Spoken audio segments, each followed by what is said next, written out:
तब एक दिन बनेंगे तो इस बहाने सबके नाम भी याद हो जाएंगे, सबको मैं बुलाता भी रहूंगा। आप भले ही ना माने तो कोशिश करूंगा कि सबको जान लो। Now we have to study. ये पहले काम खत्म कर लेते हैं, शायद फिर रिमेनिंग टाइम पे विल वर्क ऑन दैट। ठीक है। श्रोडिंगर वेव इक्वेशन में, श्रोडिंगर वेव इक्वेशन का सॉल्यूशन क्या था?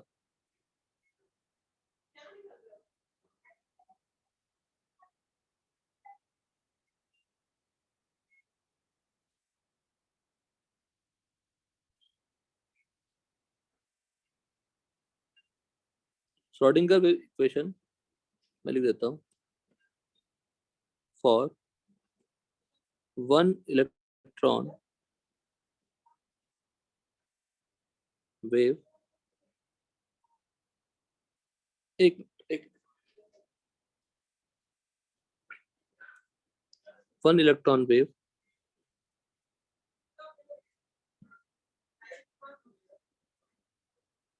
propagating in 3D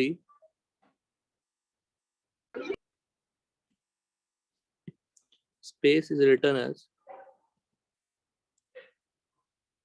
देखिएगा एनसीईआरटी में लिखा हुआ है एच कैप त्रिशूल, मतलब बेसिकली साई फंक्शन। दिस किसमें गिवन है? एनसीईआरटी से इतना ही गिवन। ये एक फॉर्म होगा। सेकंड फॉर्म,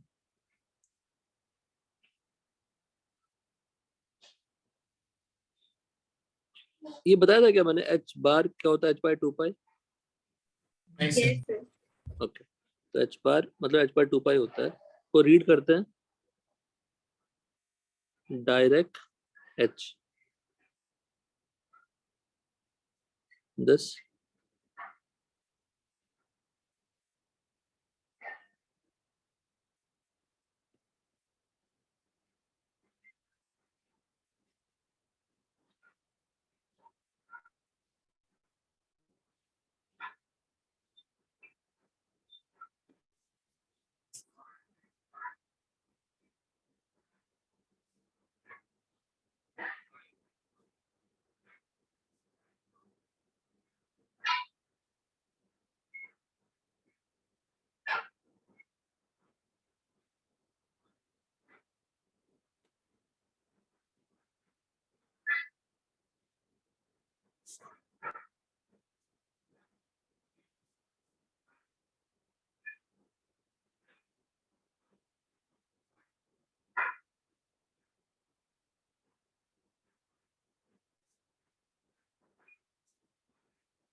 एक बेटा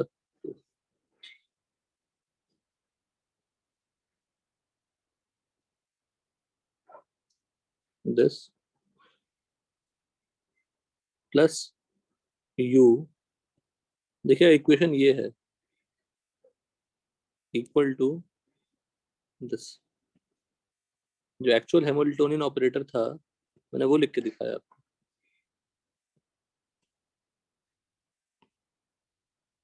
दिस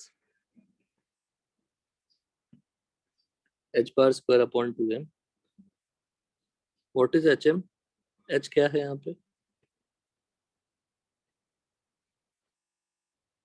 सब मैथमेटिकल फॉर्म में, कोई काम नहीं है किसी भी कंपटीशन में, बस इक्वेशन है। E total energy, U potential energy, और E माइनस यू क्या होगा? Kinetic energy.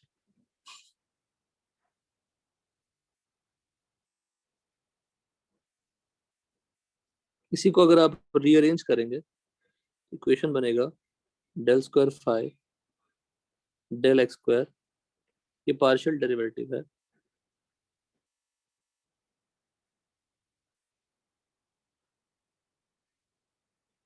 This 8 pi square m upon h square t minus q psi equal to 0। और किसी भी फॉर्म में दिया रहा है, आप गलत मत करना, कभी परेशान करने के लिए दे सकते हैं आपको, लेकिन जरूरत नहीं है सबकी। 8 pi square m upon h square t minus this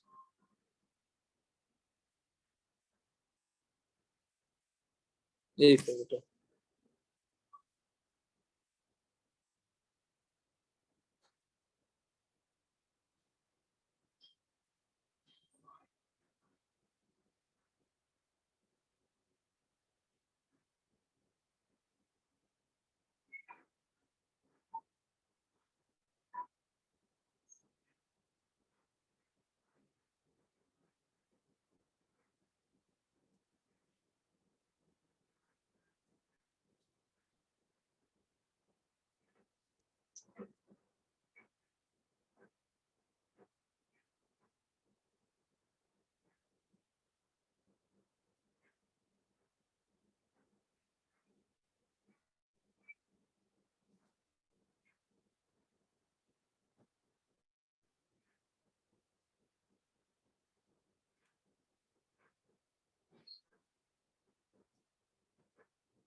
hello अभेद, आर यू देयर?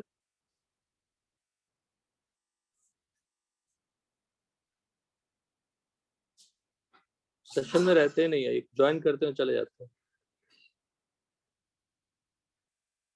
दिशा, केतकी हो? Ketki, are you there? Yes sir. ठीक है, यस सर। एक बार मैं रिस्पॉन्ड कर रहे हैं तो अब सेशन में है, अदरवाइज अब नहीं है। Kunal, Madhavi, yes sir. Muskan, Muskan, yes sir. Omkar, yes sir. Sahil, yes sir. Saloni, yes sir. Sanal, yes sir. Shreya, yes sir. Yes sir. दोनों दो दो श्रेया, ठीक है। Srinil, Saumya, yes sir. सुमित, उमेनी, जैन, यस सर।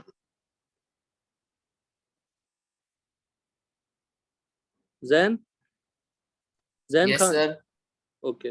सिर्फ एक ही बच्चे ने रिस्पॉन्ड नहीं किया है, अभेद ने। Yes sir, present. कहाँ थे आप इतने देर से?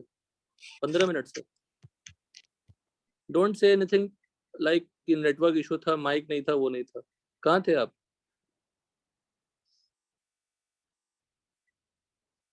देखिए फिर नहीं बोल रहे हैं अभेद, आपके कारण पूरा क्लास डिस्टर्ब हो रहा है। I will remove you from the session. आप मत ज्वाइन करना। आपने यस बोल के मेहरबानी कर दिया, अब अनम्यूट करिए अपने आप को पहले। अभेद, अपने को अनम्यूट करिए। हाँ सर। कहाँ थे आप? सर क्लास में ही था, नेटवर्क प्रॉब्लम। फिर झूठ मत बोलिए। अभी अब नितिन सर को मैंने कॉल किया है तो आपको हो सकता है कॉल अनम्यूट करिए, म्यूट मत रखिए। ऑनेस्टली बताइए क्लास में कहाँ थे आप? मुझे मैसेज करिए पर्सनली, अगर आप क्लास में ऑप्शनली नहीं बोल पा रहे हैं तो। ऑनेस्ट रहिए अपने साथ यार, एटलीस्ट। टीचर के साथ किसके साथ ऑनेस्ट रहेंगे फिर? एक तो आपके लिए परेशान हो रहे हैं, आपको मुझे देखने की जरूरत है क्या क्लास में? बताइए इंडिविजुअल को, तो पूरे बैच को पढ़ानी है, आपके पीछे 15 मिनट वेस्ट करने की क्या जरूरत है? अभी नितिन सर को मैंने मैसेज किया तो आपको कॉल गया होगा। कॉल गया आपको अभी? नहीं सर, कॉल तो नहीं आया। तो कॉल आ जाएगा फिर। मुझे मैसेज करिए, व्हाट्सएप नंबर है आपके पास मेरा? हाँ सर। मुझे मैसेज करिए, रीजन क्या है, why you are not responding in the class. और सबके पास नंबर है। आप, मेरी आवाज सुनाई दे रही थी आपको इतने देर से?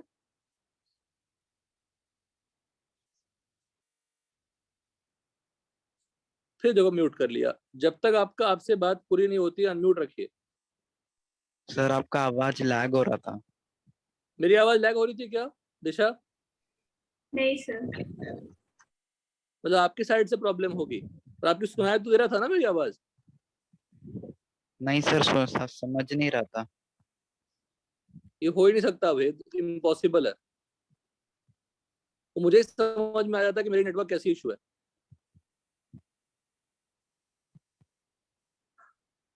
लास्ट क्लास में क्या पढ़ाई हुई थी बताइए?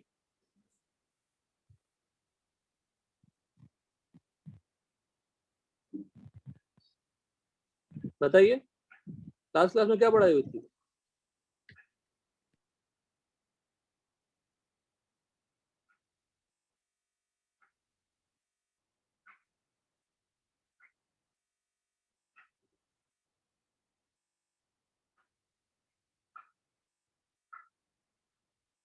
अभेद हो कि फिर चले गए?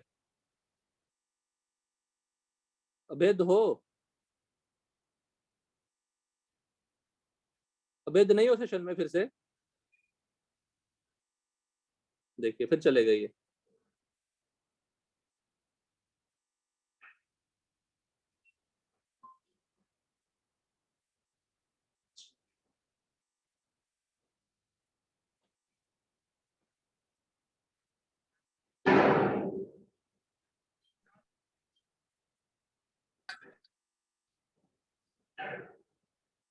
अभेद परेशान क्यों कर रहे हो यार? I want to reply, I want, और I should remove you from the session.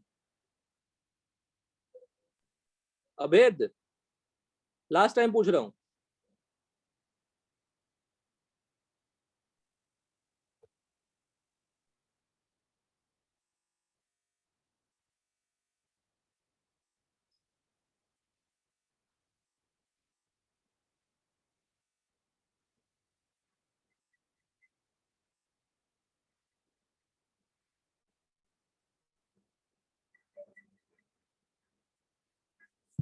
देखिए इधर,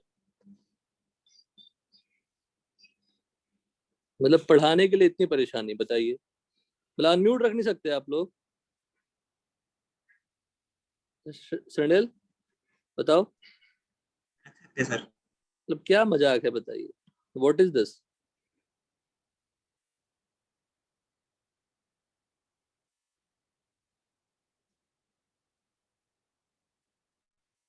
मन ही नहीं है तो फिर क्लास में मत आइए ना। I don't not interested at all. I never check in attendance, I don't want to check also.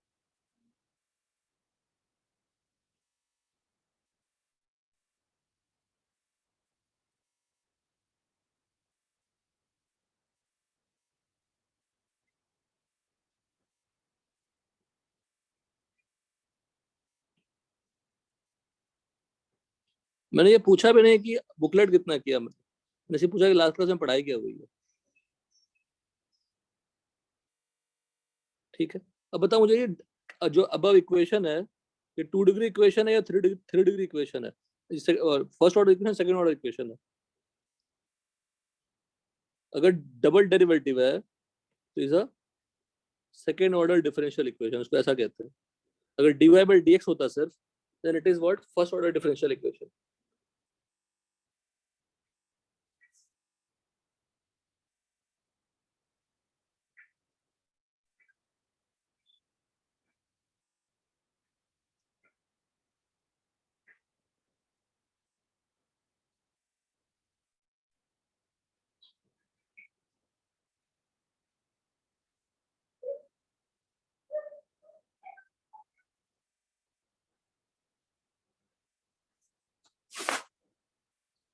Second order differential equation.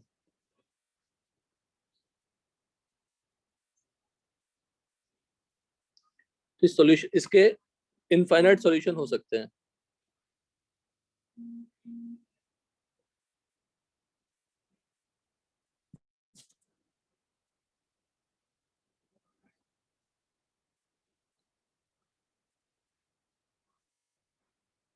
देखिए कितनी परेशानी है।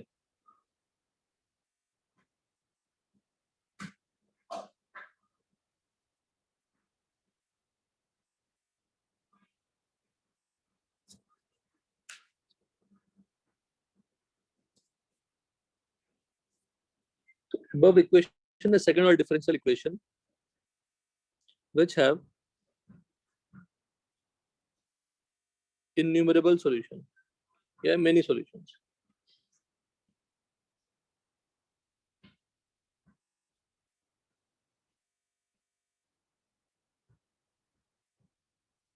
तो मैं वही सॉल्यूशन लेनी है जो ऑर्बिटल को डिफाइन करे.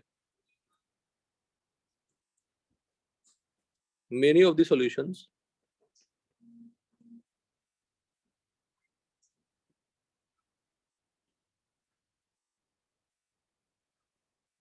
still my voice is lagging क्या कि क्लियर है सब कुछ?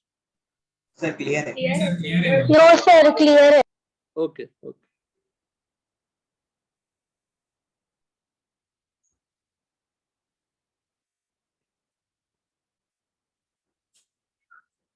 Out of these solutions,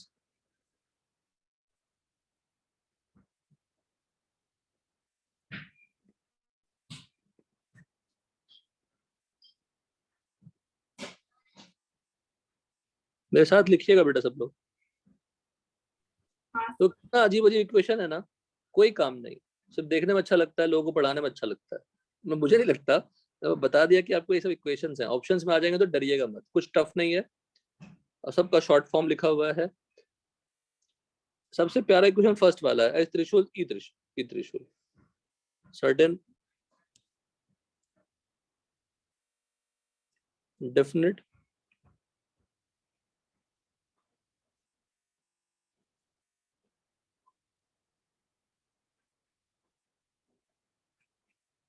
out of these solutions, only those solutions which give certain definite value of energy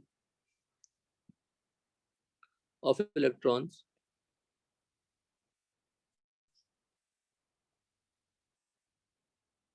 are significant.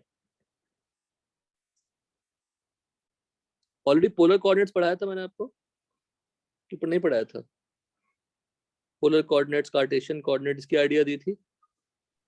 नहीं सर. ओके, मैं पूरा पढ़ाता हूँ अभी.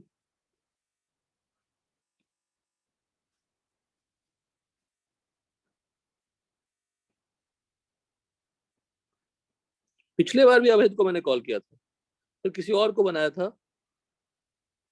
अब शायद अथर को बनाया था. अथर आप हैं? सर. आपको ही बनाया था ना पिछले बार? हाँ यस सर.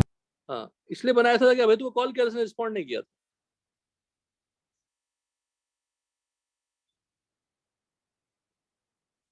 पता नहीं क्या, क्यों मत ज्वाइन करिए ना, मेहरबानी क्यों करते हैं?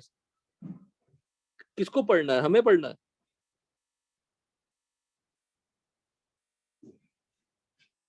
और इस उम्र में नहीं समझेंगे, 6 महीने के बाद नहीं समझ में आया इंपॉर्टेंस, तो पूरा साल समझ में नहीं आएगा.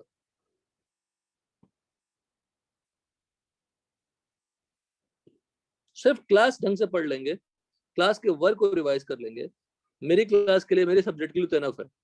मैथ्स के लिए इनफ नहीं है. मैथ्स में प्रैक्टिस बहुत करनी पड़ती है पढ़ाई होने के बाद भी. The acceptable solutions of psi represents a psi का इक्वेशन है, सेकंड ऑर्डर डिफरेंशियल इक्वेशन है psi का, तो psi का ही सॉल्यूशन निकलेगा. तो जो सॉल्यूशन प्रॉपर एनर्जी देगा इलेक्ट्रॉन्स की, बेसिकली एनर्जी स्टेट्स देंगे, वो आपको. एक बात बताओ, हीलियम में सेकंड एक्साइटेड स्टेट कौन सी, फर्स्ट एक्साइटेड स्टेट कौन सी है?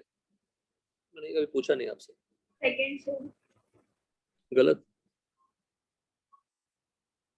क्वेश्चन. सुना नहीं दिशा, यही सब करोगे तुम्हारे मार्क्स कट जाएंगे सारी मेहनत के बाद भी. मैंने कहा हीलियम में फर्स्ट एक्साइटेड स्टेट या सेकंड एक्साइटेड स्टेट कौन सी है? कौन बताएगा? जो बताएगा वो नोट्स उसको अच्छे से आता है. मैंने अपने डिस्कशन के नोट्स में नहीं लिखा उसको, तो वो पढ़ाया.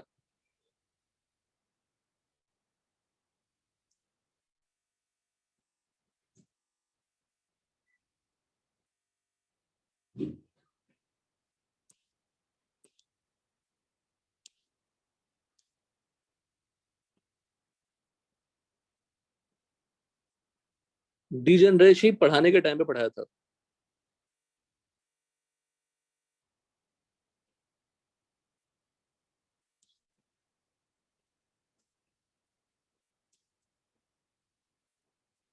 बताता हूँ।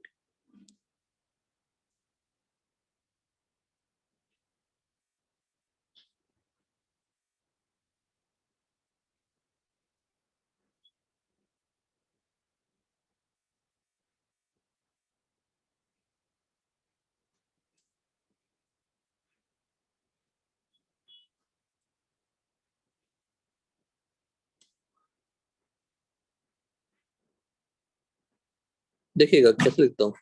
त्रिशूल NLM dependent on x, y and z function, it will represent an orbital. Valid quantum number.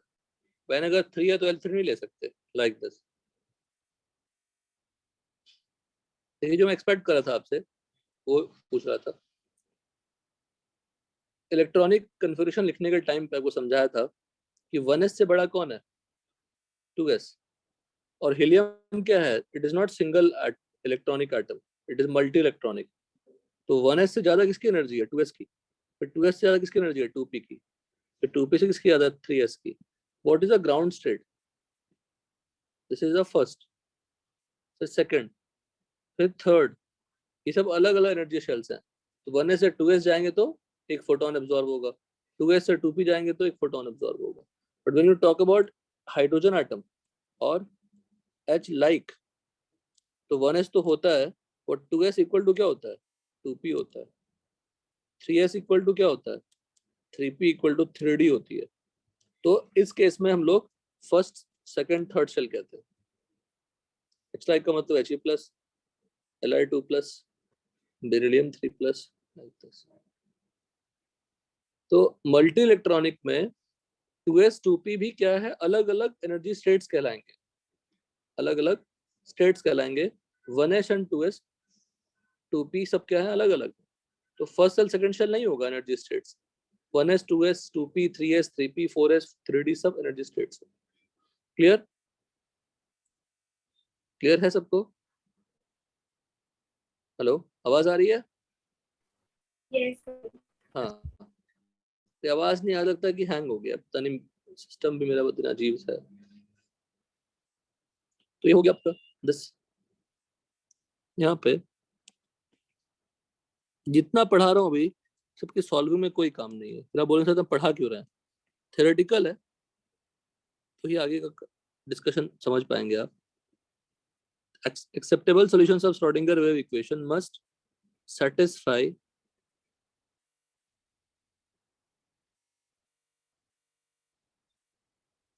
following conditions.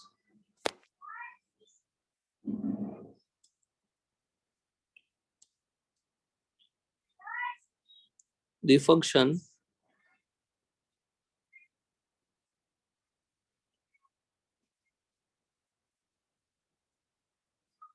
should be finite.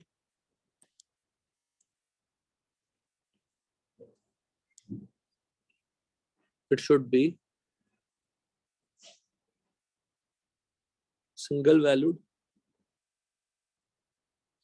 It should be single valued का मतलब क्या है, एक पर्टिकुलर लोकेशन पे, पर्टिकुलर कोऑर्डिनेट्स पे साई की वैल्यू एक ही होगी, दो वैल्यू नहीं हो सकती। थर्ड, it should be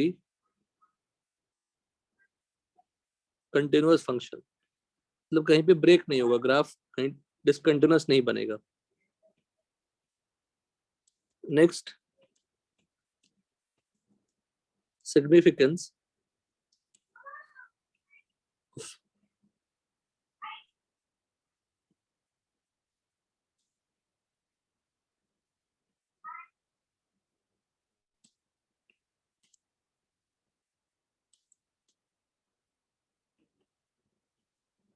ये पूछते हैं ऑब्जेक्टिव में बेसिक लेवल पे, what is the significance of Sai?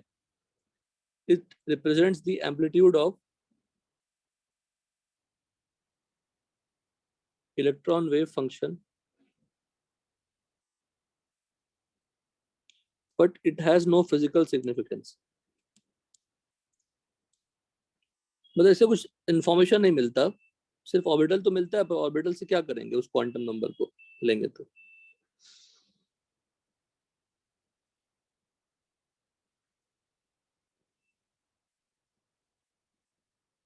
Important is what? Significance of psi square.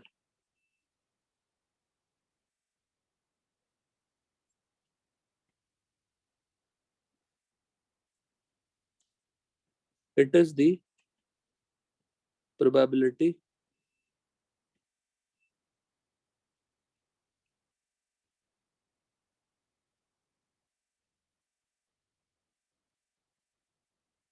density function.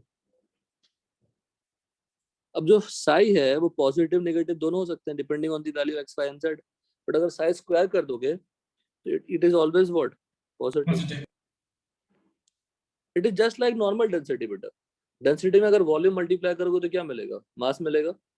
Probability density में डेंसिटी मल्टीप्लाई करोगे तो क्या मिलेगा? प्रोबेबिलिटी मिलेगी finding electron in that particular reason.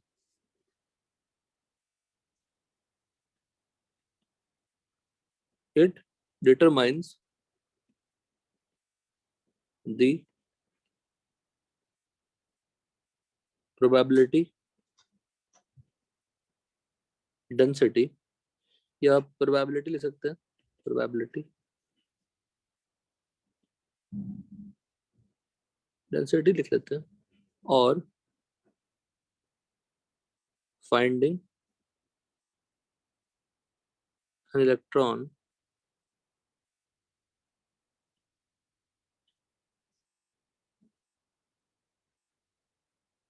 probability density of finding an electron within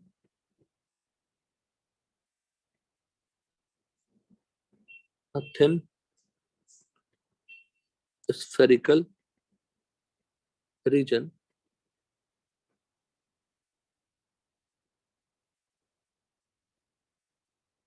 around the space.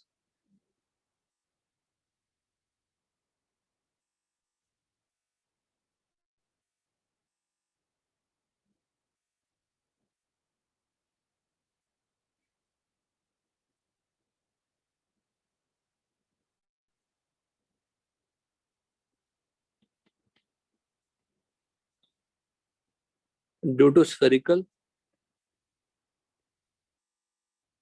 symmetry of atoms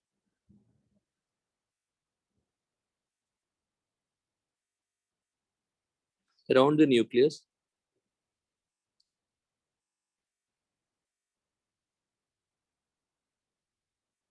यहां से थोड़ा बहुत सॉल्विंग की तरफ हम लोग मूव कर रहे हैं.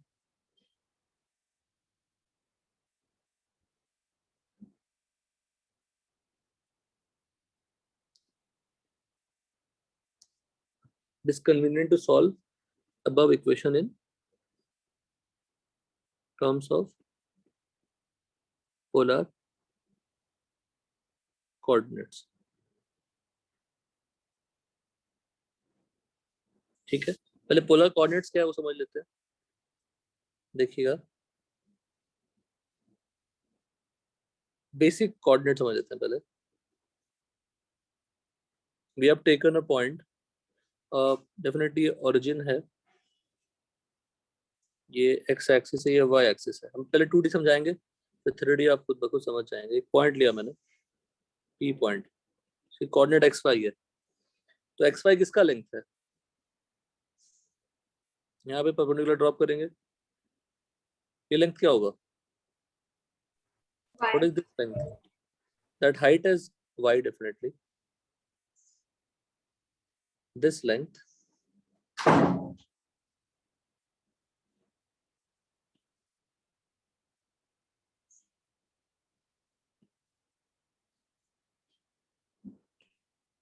or this is x and this is x. This is y and this is also what? Y. If I want to find out the distance between the origin and x and y, what is the distance बोलो?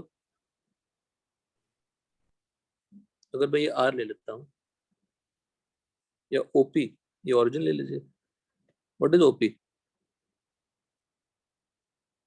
X square plus y squared is, or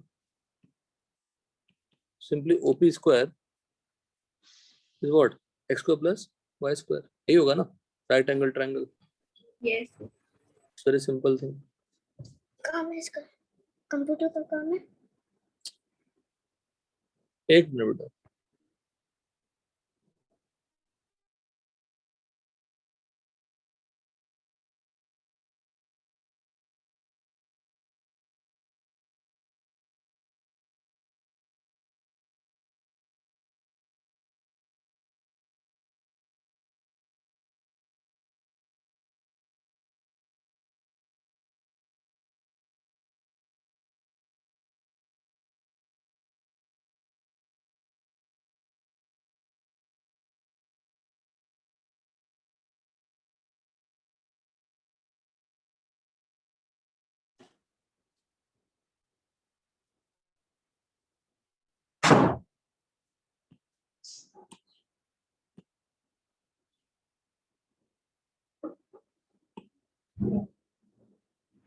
same thing अगर हम करते हैं, अब ये क्या है, x Y लेते हैं.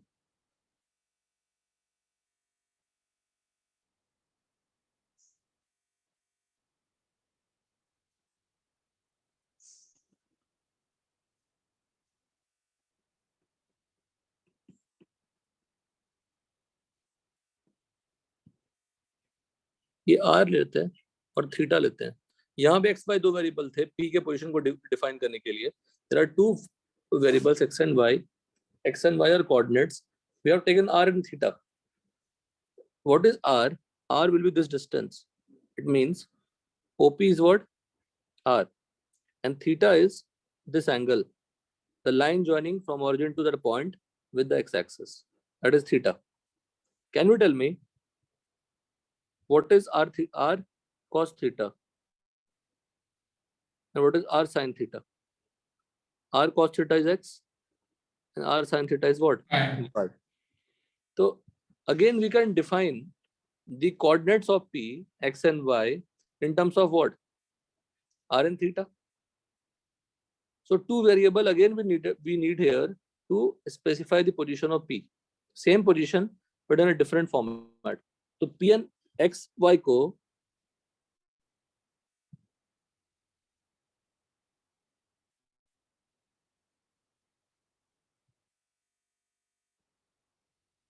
x, y को कहते हैं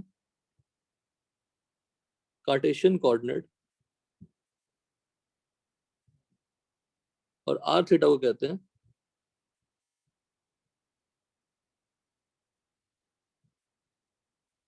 polar coordinates. It means the point P x y can be also written as what? Point P r theta. How many variables are needed in xy plane 2D? 2 variables x and y. In terms of polar coordinate also we need what? R and theta. There are two coordinates and 2 variables. We can also write r cos theta square plus r sin theta square equal to what? X square plus y square. It becomes r square equal to x square plus y square, which is nothing but what? OP square. Any doubt? बोलिए. No, sir.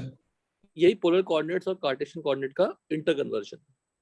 अगर मैं 3D में इसको extend कर दूं, 3D में extend कर दूं, तो जो P x y and z है वो बन जाएगा P r theta and phi.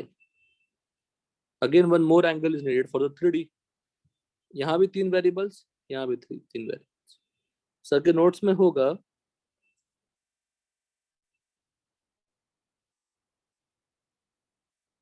देखिए ये रिलेशन है.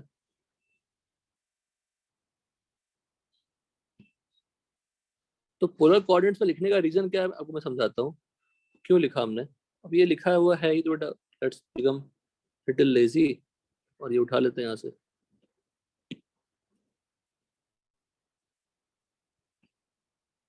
ये डायग्राम है. यहाँ भी आप देख रहे हैं आर एक्स वाई जेड को हमने किस पे कन्वर्ट किया? आर थीटा एंड फाई में कन्वर्ट किया. जहाँ पे थीटा क्या है? The angle made by the line joining the origin and the point. Point means all electrons is here beta and origin is what? Nucleus. Are you getting it? Yes, sir. This is what? Electron. And this is what? Nucleus. Nucleus. So what is the theta angle? Theta angle is the line joining the center origin and the electron with z axis. That is theta. And what is phi? If you take a projection of line on the xy plane, that is r sin theta. देखो पहले r theta अगर है तो ये क्या हो जाएगा? r cos theta. तो r sin theta क्या होगा? ये वाला r sin theta होगा. ठीक है, बोलिए ये क्या होगा? नहीं, ये पर्पल नहीं बेटा, ये पर्पल r sin theta होगा. r cos theta r sin theta हो गया. अब r sin theta is making phi angle with the x axis. तो आपको ये ध्यान रखना है कि जो थीटा एंगल है z के साथ है और जो फाई है वो x के साथ है.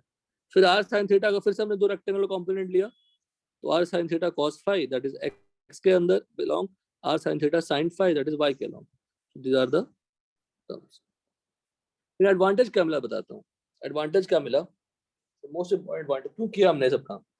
जब आप साई के वैल्यू को, साई के एक्सप्रेशन को in terms x y and z, आपने जब r थीटा एंड फाई में कन्वर्ट किया, x को उसके टर्म में, y को उसके टर्म में, z को उसके टर्म में, तो आपको जो फंक्शन मिले that is divided into two product of two function. Psi r completely अलग हो गया और साई थीटा फाई कंप्लीटली अलग हो गया. मतलब अगर मैं लिखूं थोड़ा ठीक से इसको, x y and z should be psi r into this. ये दो अलग अलग कंपोनेंट में सेपरेट हो गए, जबकि इसमें x y z सेपरेट नहीं हो रहे थे, वो मिक्स थे. पर जैसे आपने पुट किया तो दो अलग अलग कंपोनेंट में डिवाइडेड हो गए.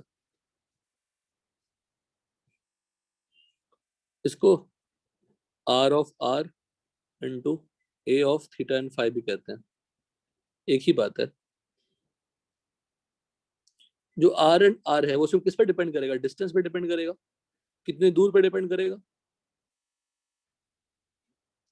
कितने एंगल पे डिपेंड नहीं करेगा ना. जो फंक्शन है साई r वाला जो फंक्शन है वो इलेक्ट्रॉन की सिर्फ डिस्टेंस बताएगा ना न्यूक्लियस से. Yes, कितने एंगल पे है वो तो नहीं बताएगा. This depends only on what? distance. Depends on r from nucleus. इस तरह लिख सकते हैं, depends on r. It will tell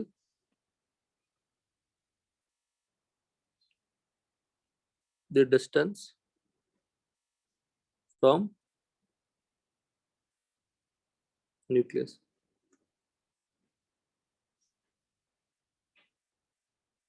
जो ये वाला कंपोनेंट है किस पे डिपेंड कर रहा है? थीटा आर पे डिपेंड नहीं कर रहा. कितने दूर पे है वो मैटर नहीं करता. Depends on theta and phi. और थीटा और फाई के कारण ही जो हम लोग ऑर्बिटल का शेप बताते थे वो डिसाइड होता है.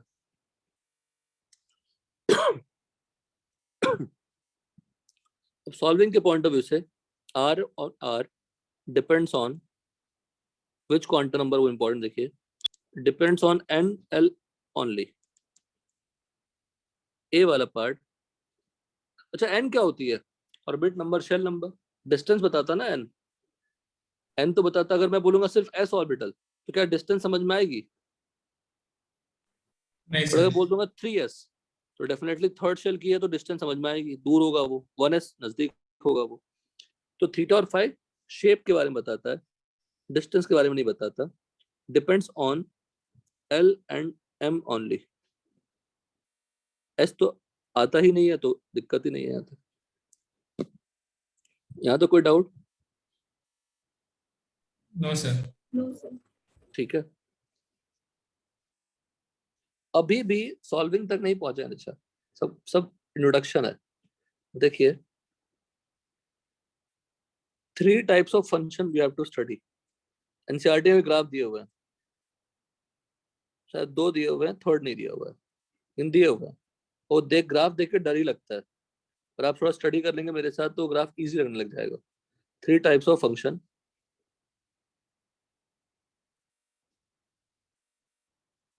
हमें स्टडी करना है. And their graph versus r, वो चेक करना है। पहला फंक्शन साई आर, मतलब एंगल पे उतना ज्यादा काम नहीं करना है, फिर भी थोड़ा बहुत गाइड करूंगा मैं। अच्छा बताओ, एस ऑर्बिटल थीटा और फाई पे डिपेंड करेगी क्या? सोच के बताइए।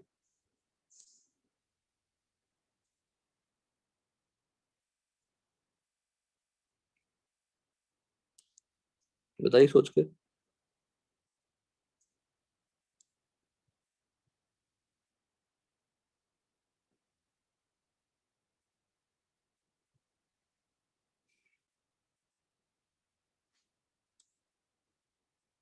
नहीं सर। क्यों? सर क्योंकि उसका जो एंगुलर वाला रहता है वो 0 होता है, एंगुलर नोड। अच्छा आंसर है। सबसे बड़ी बात, वो स्फेरिकली सिमेट्रिकल होता है, नॉन डायरेक्शनल होता है। जब नॉन डायरेक्शनल होता है तो कोई एंगल होता ही नहीं है, that will be independent of theta and phi. तो ऐसा आपको अगर क्वेश्चन दे दे, एक और कोई फंक्शन अजीब सा दे दे और उसमें थीटा और फाई ना हो, तो सिंपली क्या बोलोगे, वो एस ऑर्बिटल का बारे में डिस्कशन चल रहा है। तो ये और लिखा है मैंने, ये सब रिप्रेजेंटेशन है, जब लिखे रहते हैं तो परेशान नहीं होना। फर्स्ट तो सिंपल है, वो रेडियल वेव फंक्शन कहते हैं, क्योंकि रेडियल कंपोनेंट है वो। नाम क्या है इसका? रेडियल वेव फंक्शन या radial component of wave function, that is angular component. Radial wave function, ये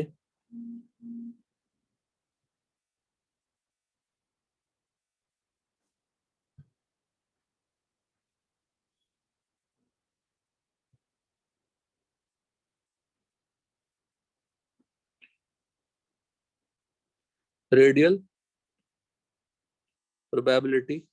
आज की क्लास थोड़ी सी हेवी लग सकती है, but it is not heavy, it will be much easier after some time. ये सब आप भूल जाते हैं तब भी आपके मार्क्स कम नहीं होंगे कोई भी कॉम्पिटिटिव लेवल।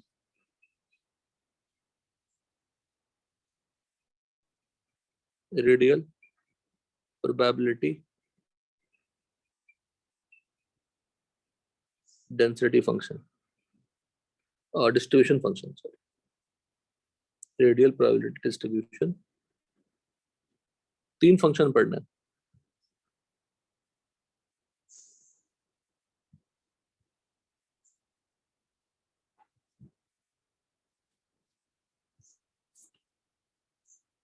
ठीक है, अब इस पेज को थोड़ा मैं छोड़ता हूँ, अभी भी और थोड़ा थ्योरेटिकल था, let's skip to something else. लिखिएगा एनालिसिस, और ये बड़ा प्यारा आसान पार्ट है, करने में अच्छा लगेगा आपको। रेडियल वेव फंक्शन, सिर्फ और अभी तक का आज की क्लास का जितना भी डिस्कशन हुआ सब भूल जाएंगे चलेगा, सिर्फ मेरे लिए ये पार्ट अभी ही सामने आपको सुनाइए। देखिएगा, general format for psi of r. देखिए सर वो साई ग्राफ ऑफ, के लिए हम भी एक पेज छोड़े। ग्राफ नहीं है कुछ, समझाऊंगा मैं यहाँ पे, उस पे वो पेज छोड़िए, छोड़ सकते हैं, नो इशू इन दैट। मैंने कहा सब भूल जाएंगे तब भी चलेगा, पर ये जो अभी लिख रहा हूँ वो आप याद रखें, अभी याद करेंगे तभी हम आगे बढ़ेंगे। अभी polynomial in are having n minus l minus 1 non zero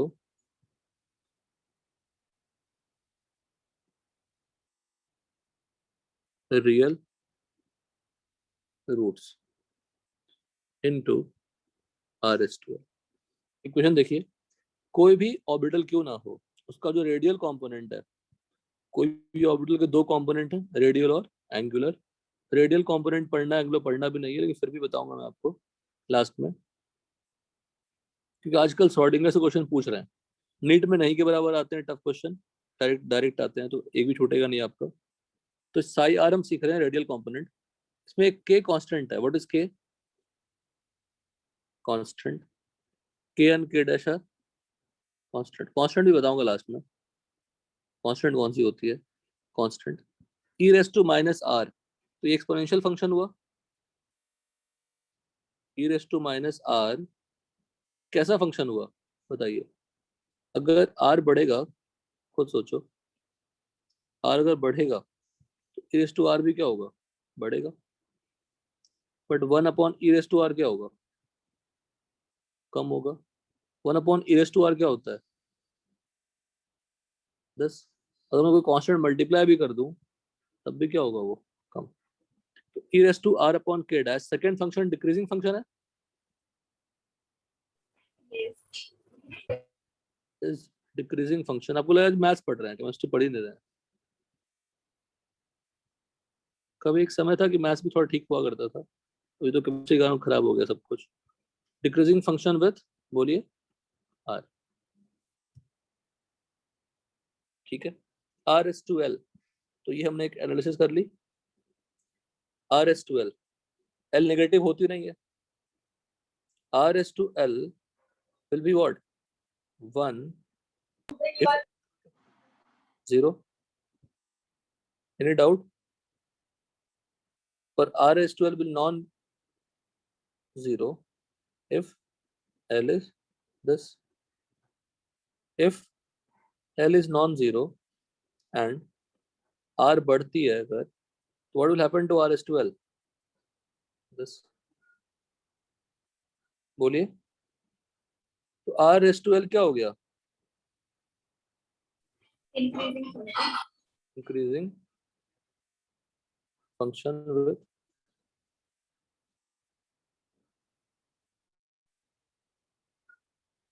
R. With L ना sir. क्या बेटा, Increasing R बढ़ेगा, function with नहीं नहीं नहीं, L तो कांस्टेंट है ना फॉर एन ऑर्बिटल, इसकी जरूरत नहीं पड़ेगी, एक्सपोनेंशियल से हमारा काम चल जाता है, और that will dominate over that. यहाँ तक done. Now what is polynomial? What will happen if polynomial exists? अगर polynomial in R having n minus l minus roots, polynomial, if polynomial has roots R1, R2, R3, तो polynomial है ना, तो roots क्या होंगे, R1, R2 ही होंगे ना। तो अगर R का x का polynomial है तो x का ही वैल्यू निकलेगा ना एज अ रूट्स। बताइए, x की क्वाड्रेटिक इक्वेशन है तो रूट्स किसका होगा, जो रूट्स होगा इक्वेशन का, वो किसकी वैल्यू होगी, X. x की वैल्यू होगी। तो if polynomial has roots R1, R2, R3, it means at R equal to R1 polynomial क्या बन जाएगा, 0। यही है ना, ax square plus b x plus c equal to 0 है, तो x equal to alpha beta निकालते हैं, तो x इक्वल टू अल्फा पे वो जो इक्वेशन है वो क्या बन जाता है, बताइए। ये पार्ट चमका कि नहीं, बताओ पहले। किसी क्वाड्रेटिक इक्वेशन के दो रूट्स हैं, तो जो क्वाड्रेटिक इक्वेशन है उस रूट्स पे क्या बन जाएगा, Solution. अरे सॉल्यूशन तो है ही बच्चा, सॉल्यूशन को पुट कर दिया इक्वेशन में तो क्या बन जाएगा इक्वेशन, 0. ये कितनों को चमका है पहले, जब हम कहते हैं x square plus b x plus c equal to 0 और एक्स की वैल्यू क्या निकलते हैं, minus b plus minus b square 4ac, b square minus 4ac upon 2a. 2। तो एक्स की जो वैल्यू आई, अगर वो वैल्यू हम यहाँ पे पुट कर दें तो क्या बन जाएगा वो, 0 बन जाएगा. तो वही r इक्वल टू, अगर r1 r2 रूट्स हैं तो r1 पुट कर देंगे तो पॉलिनोमियल क्या बन जाएगा, बोलो, 0. 0। यहाँ तो कोई डाउट बताइए, यहाँ तो कोई डाउट है, यहाँ पे एक और देखिए, कब कब आते हैं अभी, ये कब था श्रेयस, श्रेयस था क्या सेशन में, श्रेयस कौन है, श्रेयस कौन है? Hello hello sir. हाँ बताइए सर। एक्चुअली सर मैं घर पे नहीं था, मैं बाहर था। हाँ कुछ काम था, कॉलेज के कुछ डॉक्यूमेंट सबमिट करने थे, तो तो मैं मैसेज अभी मुझे अभी जस्ट आया हूँ। मुझे किसी का मैसेज भी नहीं आया बेटा, आपका मैसेज नहीं आया, एटलीस्ट मैसेज तो कर दो ना, जैसे क्लास सर लेट आए। मैंने डाला था किसको? पर देखा नहीं शायद। एक मिनट किसको मैं बताता हूँ। किसको मैसेज ड्रॉप किया था आपने?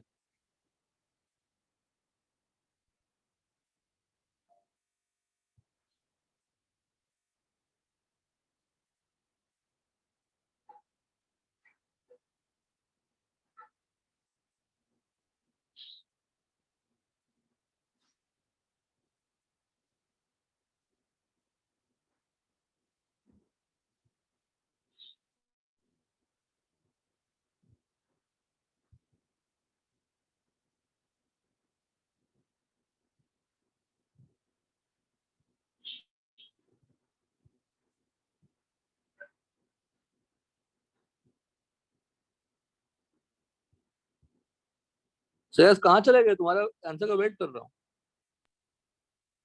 सर एक्चुअली मेरी मॉम को कॉल आया था यहाँ से, शायद ऑफिस से। मेरी मॉम ने कौन से बताया था उनको फोन पे। कौन से सेंटर से हैं आप? मैं डोंबिवली ब्रांच से हूँ सर। अच्छा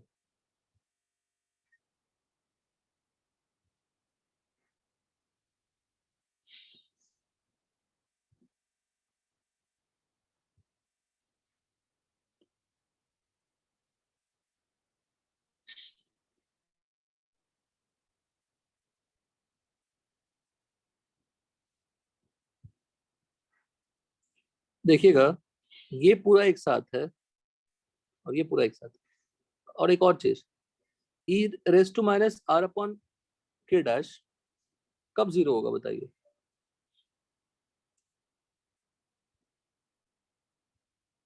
बताइए, सिर्फ आपको ये याद रखना है, सिर्फ ये। आज की क्लास का लर्निंग सिर्फ 1.5 घंटे का इतना ही है।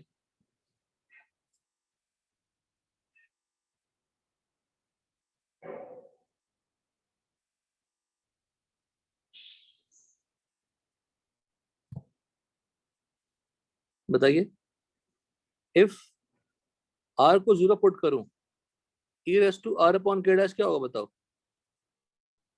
1 होगा? बताते हाँ जाइए सर। सब लोग।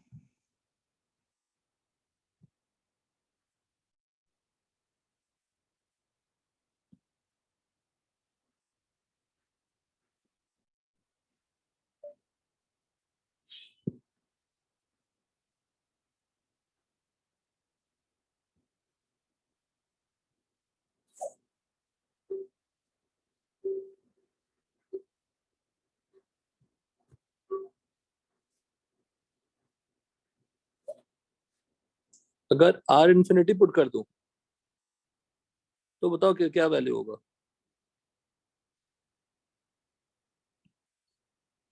बताइए।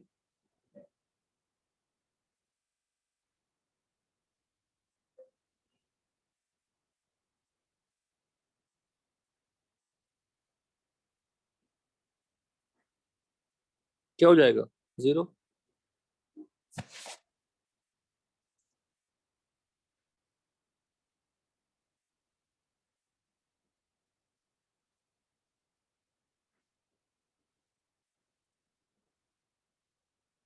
ये बात समझ में आई? बताइए। हाँ सर।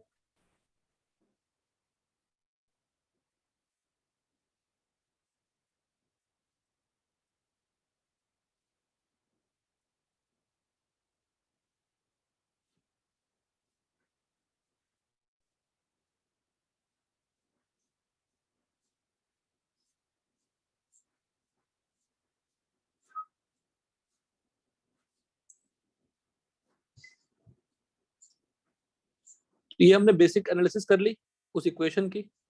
इक्वेशन पहले याद करिए, सम कांस्टेंट्स।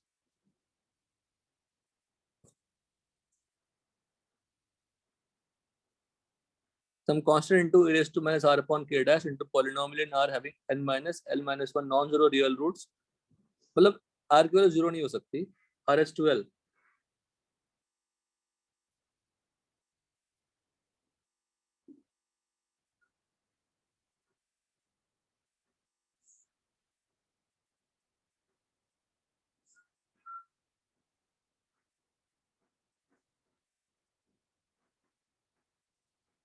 सबको याद हो गया इक्वेशन? बताइए, इक्वेशन याद होगा तभी हम आगे मूव करेंगे। बताइए, हेलो, सबको इक्वेशन याद हुआ? k into e raised to minus r upon k dash into polynomial in r having n minus, जब 10th में याद करते थे, याद है हिस्ट्री ज्योग्राफी सब कुछ, वैसे याद कर लीजिए इसको। सिर्फ यही याद कर लेंगे, आपका पूरा ग्राफ सब कुछ हैंडल हो जाएगा बड़े आराम से। अब आते हैं फॉर 1s ऑर्बिटल। ये सब भी ना लिखें चलेगा बेटा, सब एनालिसिस लिख सब ऑलरेडी समझ सकते हैं, कोई बड़ी बात नहीं है। फॉर 1s ऑर्बिटल,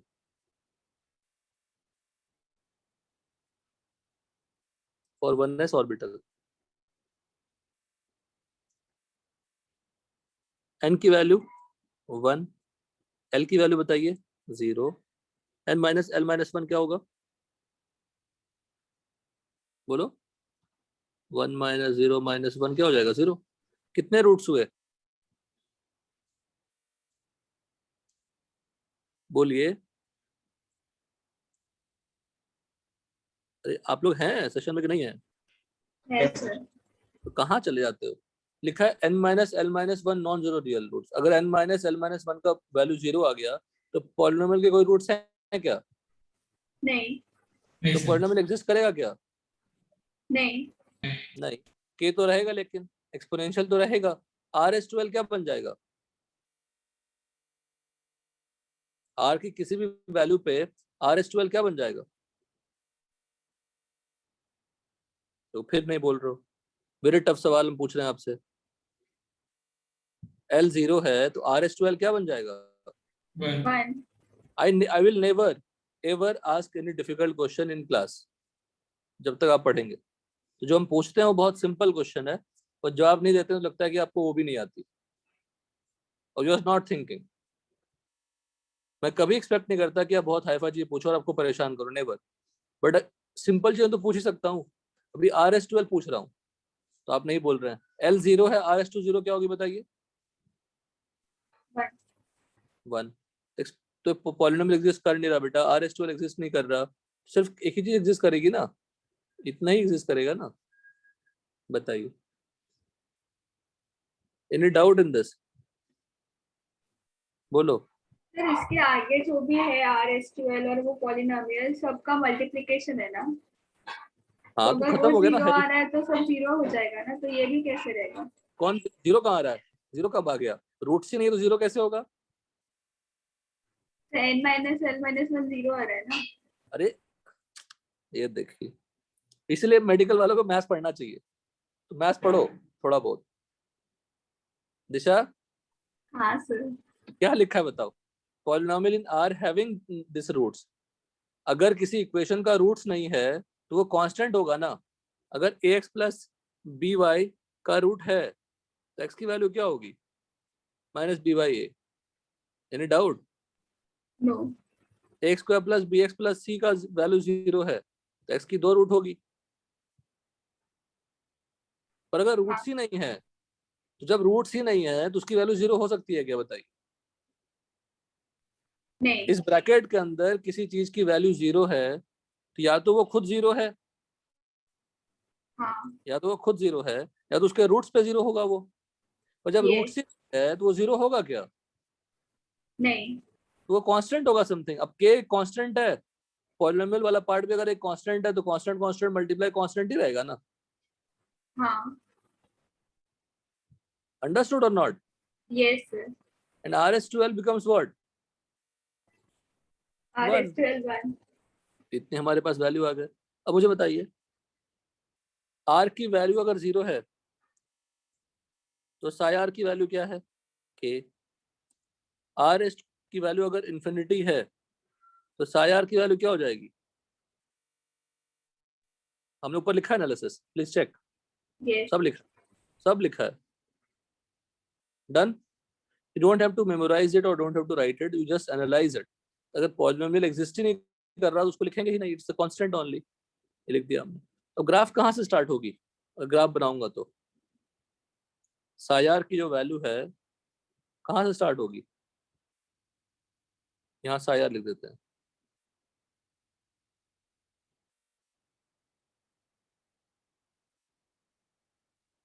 यहाँ पे y, यहाँ पे r. This it will start from where? R Some equal point to k. 0. Some r equal to 0 का r0 का मतलब क्या है बेटा? K. It will y axis. It will be y axis only, and the value becomes 0 at what? When r tending to Infinity. infinity. कोई खास tough mathematics नहीं किया. 2 पॉइंट थे. कर्व तो होगा ही. स्ट्रेट लाइन तो हो नहीं सकता. स्ट्रेट लाइन इक्वेशन है क्या? ये एक्सपोनेंशियल इक्वेशन है. Any doubt? No, sir. अब बेटा बताओ, साई स्क्वायर आर का ग्राफ बनाने के लिए बोलूं अगर मैं इसी का, तो क्या चेंजेस आएगा बताइए? मैं स्क्वायर कर दूं इसको अगर, तो इस पूरे को स्क्वायर कर दोगे क्या बन जाएगा? K square into e raise to minus 2r upon k dash. यही होगा ना. के स्क्वायर को हम एक नया मान लेते हैं k1 और ई रेस टू r अपॉन यहाँ पे क्या मान लेते हैं? के डबल डैश. इक्वेशन बिल्कुल सिमिलर हो गया ना. बताइए. Yes, sir. इक्वेशन बिल्कुल सिमिलर हो गया. लास्ट तुम्हारे कितने मार्क्स आए थे टोटल? तो मेरे हाँ, तो 161 दिया था बट टोटल 170 होगा. टोटल कितना आए थे? 161 दिया था उन्होंने. टोटल अरे अच्छा टोटल सॉरी. फिर नहीं सुन रहे हो. बोलो. See, this is k constant, but this should not be k. This should be what? K square. But फर्क नहीं पड़ता because k का बारे में पता नहीं हमें. K is a constant, तो k square will be also a constant. Any doubt in this? बोलो. फर्स्ट ग्राफ क्या बनाया आपने बताइए? साई r वर्सेस क्या बनाया? r. सेकंड ग्राफ क्या बनाया? Versus r. अब थर्ड ग्राफ हम बनाना चाहते हैं साई स्क्वायर r इंटू 4 पाई r स्क्वायर. क्यों है ये? I will let you know. जो स्पेस छोड़ा है वहां पे. ग्राफ तो बनाना सीखिए. टोटल कितना है दिशा? बोलो. 660. 660. अगर कंसिस्टेंट 650 रखेंगे, रेगुलर रखेंगे, जब भी ड्रॉप होता है डबल मेहनत करिए, उसको इम्प्रूव करने की कोशिश करिए, पर डाउन होने मत दीजिए. Yes, sir. पेपर जो आते हैं वो रिलेटिवली टफ हैं नीट से. नीट और भी आसान आता है. थोड़ा सा फिजिक्स खराब आ गया था. फिजिक्स में कितना है तुम्हें? तो 160 या 158 कुछ ऐसे. फिजिक्स में भी 160 है. हाँ सर. तो बायो में क्या किया तुमने? फिर 1 मिनट में आपको बताती हूँ कितना है. भेज दो, स्क्रीनशॉट भेज दो. हाँ सर. स्क्रीनशॉट भेज दो. देखो यहाँ पे Sai square 4 pi square equation क्या होगा बताओ? क्या लिखोगे? k इंटू ई रेस्ट. एक बार लिखूंगा, अगले बार से नहीं लिखूंगा, समझाने के लिए लिख रहा हूँ सिर्फ. 4 पाई r स्क्वायर. अब इस इक्वेशन की खासियत देखिए. डेफिनेटली पॉलिनोमियल नहीं है, RS2L नहीं है, पर r स्क्वायर तो आ गया. तो r इक्वल टू 0 पे r स्क्वायर क्या हो जाएगा? 0. और r स्क्वायर से आप किसी चीज को मल्टीप्लाई कर रहे हैं तो वो भी क्या हो जाएगा बताइए? r 0 है, r स्क्वायर 0 है, उसको मैं अगर इससे मल्टीप्लाई कर दूं तो क्या बन जाएगा वो? 0. बहुत सिंपल. इससे आसान नहीं पढ़ा सकता. 0. अब r इक्वल टू इन्फिनिटी पे e raise to minus r upon k dash क्या है? 0. तो साई स्क्वायर r भी क्या होगा? 0. तो r इक्वल टू 0 पे भी साई स्क्वायर r 0 है, r इक्वल टू इन्फिनिटी पे साई स्क्वायर r 0 है.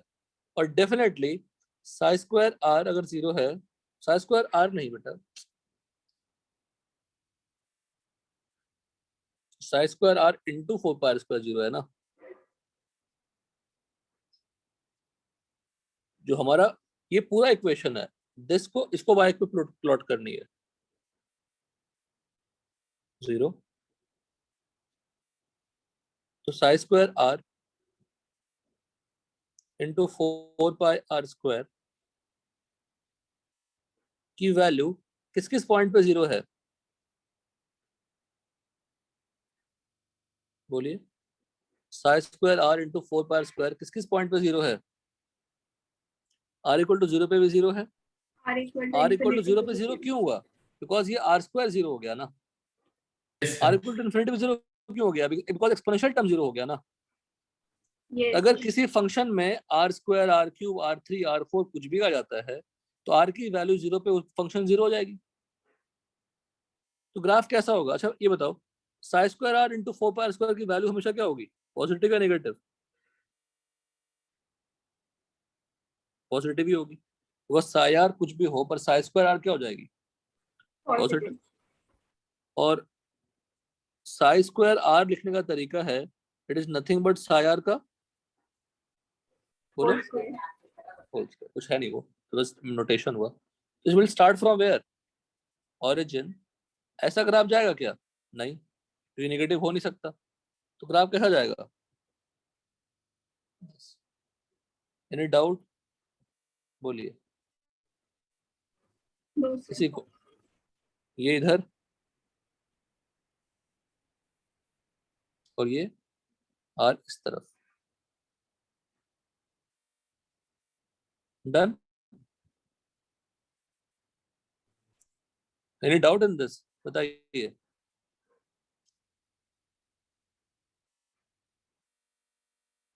तीनों ग्राफ क्लियर हैं? Yes, sir. sir चलिए 1s का बना लिया हमने, अब आप बनाइए 4s का। चलिए बनाइए तीनों ग्राफ, आराम से बनाइए। आपको हर एक ऑर्बिटल के लिए करना क्या है? n लिखना है, l लिखना है, n-l-1 लिखना है, rs2l लिखना है। rs2l will tell you. अच्छा बताइए, s ऑर्बिटल के दो ग्राफ ऑरिजिन से स्टार्ट हुए क्या? नहीं स्टार्ट। बट थर्ड ग्राफ क्या हो गया? ऑरिजिन से स्टार्ट हो गया, बिकॉज फंक्शन में क्या मिल गया मुझे? r² मिल गया। That will make 0 at r=0। Draw करिए अच्छे से।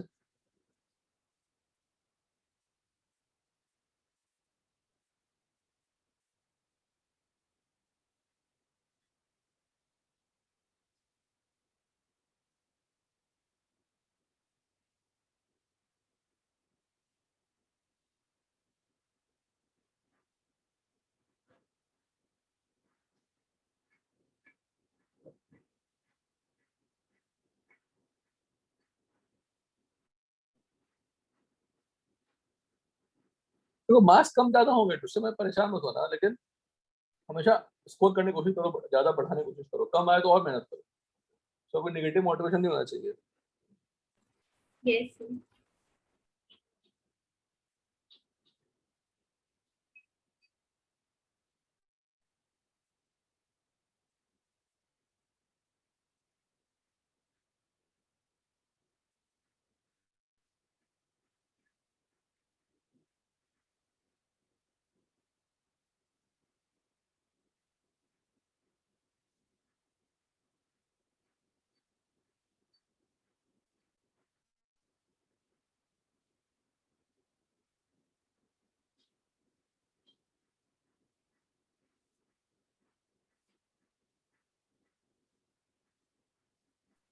मैं थोड़ा ऊपर स्क्रॉल करूंगी हाँ फटाफट बनाओ, कॉपी मत करिए, समझ के बनाइएगा।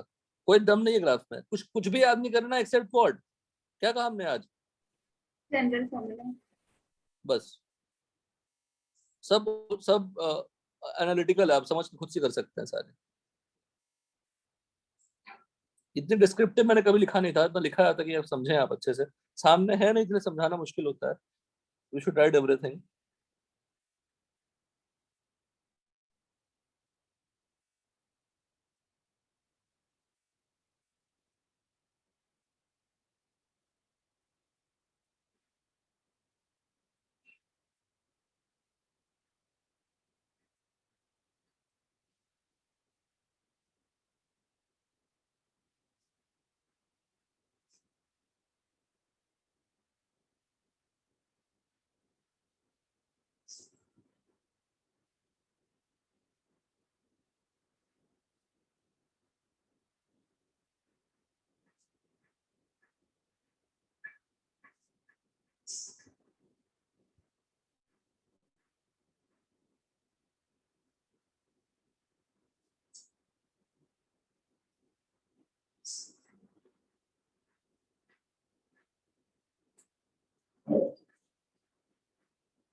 सर ऊपर स्क्रॉल करो ना please.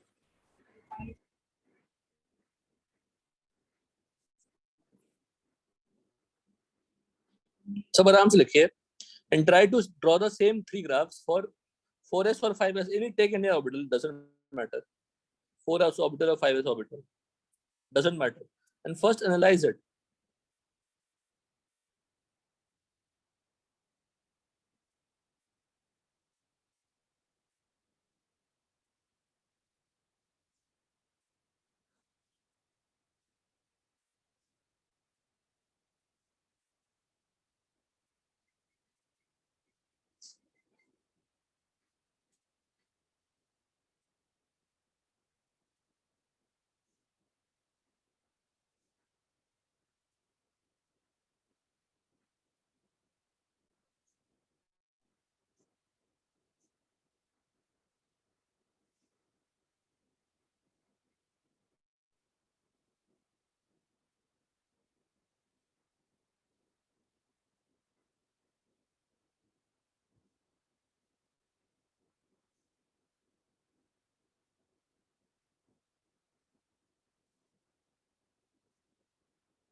हो गया ना सबका ग्राफ यहाँ तक?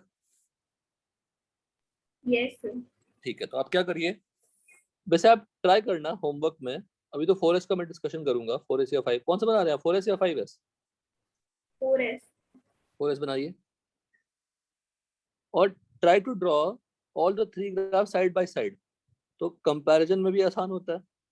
और 4s ऑर्बिटल, होमवर्क में आप कोई भी रैंडम ऑर्बिटल चूज करिए, 3p 3d 1s तो कर लिया हमने, 2p 2p 2s, कुछ भी करिए, सबका सब ग्राफ बन जाएंगे।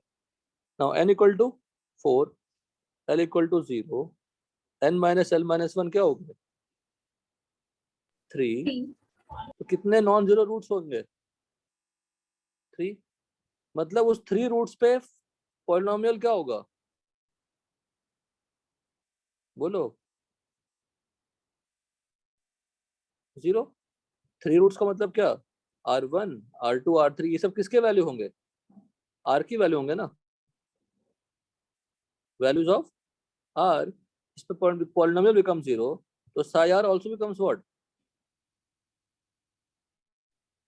ये बात समझ में आएगी, बताइए।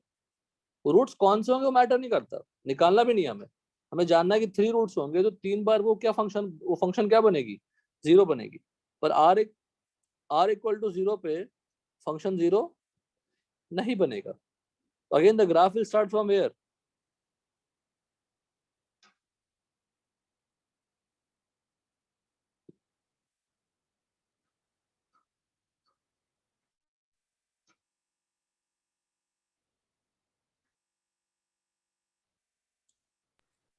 सर पॉलिनोमियल क्यों 0 हुआ, वापस देखूंगी।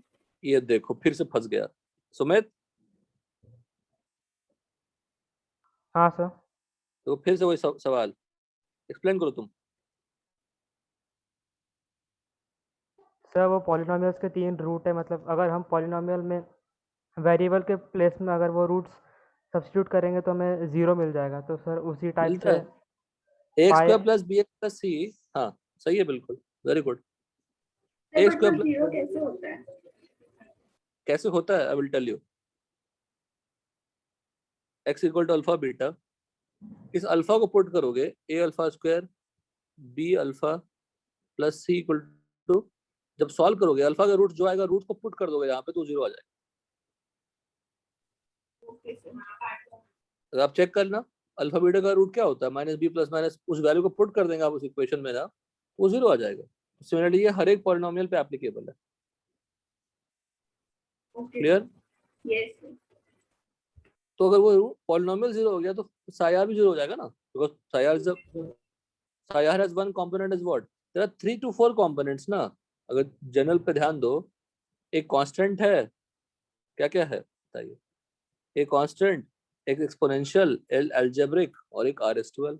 There are 2 algebraic function, एक पॉलिनोमियल और एक RS12। If out of 4 components, if any one component becomes 0, the psi r also becomes 0. तो graph will start from here। बताओ some constant। अब कितनी बार 0 होने वाला है सुमित ग्राफ? सर 3 बार। 3 बार।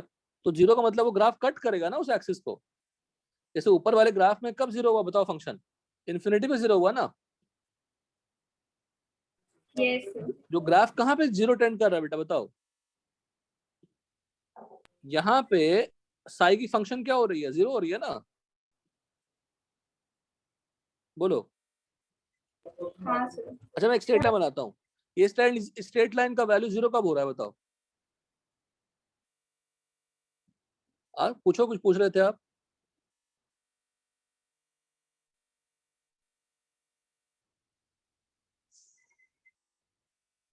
बोलो। इस 0 ये फंक्शन 0 कब हो रहा है? यहाँ पे 0 हो रहा है ना। हाँ सर। तो कितने रूट्स है उसमें? 3 रूट्स हैं। 3 बार 0 होगा फंक्शन, तो 3 बार 0 होगा, 3 बार कट करोगे ना। बताओ। Yes sir. और साया लीनियर तो है नहीं, तो कर्व बनाएंगे, तो कर्व बनाएंगे तो ग्राफ कैसा बनेगा? एक बार कट और दोबारा कट करोगे तभी तो 0 बन पाएगा, तो ग्राफ को ऊपर जाना पड़ेगा, फिर नीचे आना पड़ेगा। समझ रहे हैं कि नहीं बताइए? हाँ सर। कोई इक्वेशन हाईफाई नहीं, लॉजिकली ग्राफ बना रहे हैं, फिर 0 होगा ये।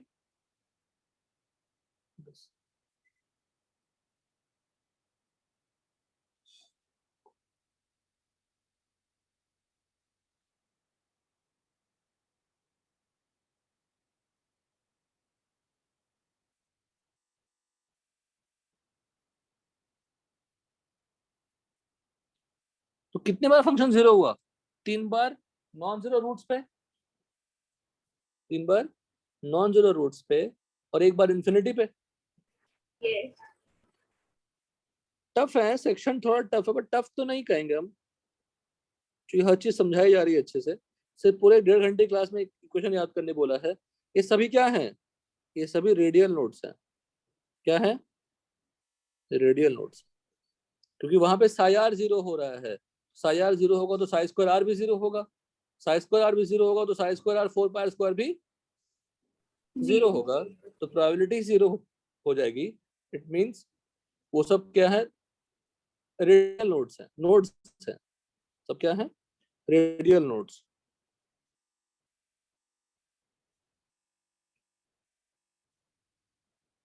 रेडियल नोट्स, इसी को एंटी नोड कहते हैं, इसको नहीं कहते एक्चुअली, बताता हूँ मैं आपको। यहाँ तक क्लियर है? दूसरा ग्राफ क्या था? स्क्वायर कर देना। स्क्वायर कर दोगे, सिंपली क्या करनी है बताओ? जो नेगेटिव पार्ट है वो क्या बन जाएगा? पॉजिटिव।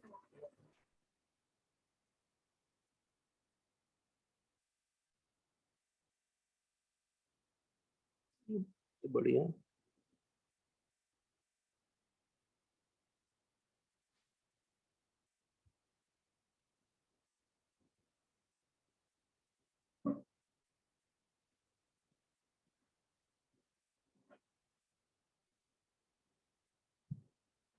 ऐसा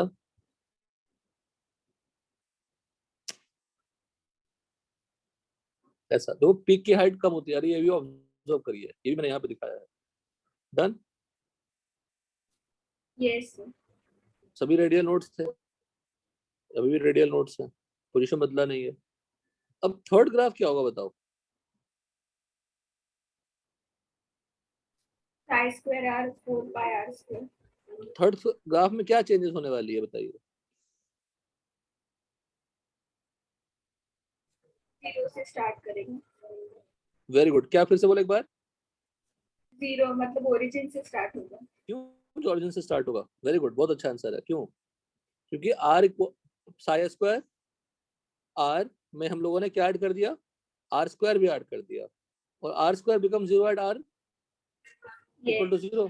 वेरी गुड, एक्सपेक्ट नहीं किया था। देखो कभी कभी तो पता नहीं इतना इंटेलिजेंट वाली बात कर देते हो, बोलते हो सर मैं दूसरी क्लास में पहुंच गई हूँ, मुझे कुछ याद नहीं आ रहा। बहुत बढ़िया, सुपर। स्टार्ट कहां से होगी?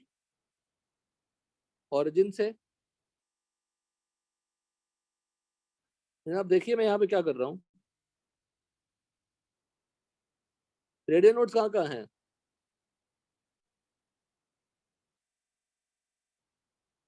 और ये कौन सी पोजीशन है? न्यूक्लियस। और न्यूक्लियस में प्रोबेबिलिटी ऑफ फाइंडिंग इलेक्ट्रॉन क्या होती है? 0। तो ये ग्राफ सबसे अच्छा, सबसे सही ग्राफ है। रिमेनिंग ग्राफ एस ऑर्बिटल उतने डिस्क्रिप्टिव नहीं है, क्योंकि वो न्यूक्लियस पे गलत बता रहा है इंडिकेशन। दूसरी चीज, पीक्स बढ़ क्यों रहे हैं? बिकॉज हमने कहा था आपको कि RS12 फंक्शन क्या होती है? इंक्रीजिंग। तो वहां पे हेल्प कर रहा है उसको वैल्यू बढ़ाने के लिए, पीक्स को बढ़ाने के लिए।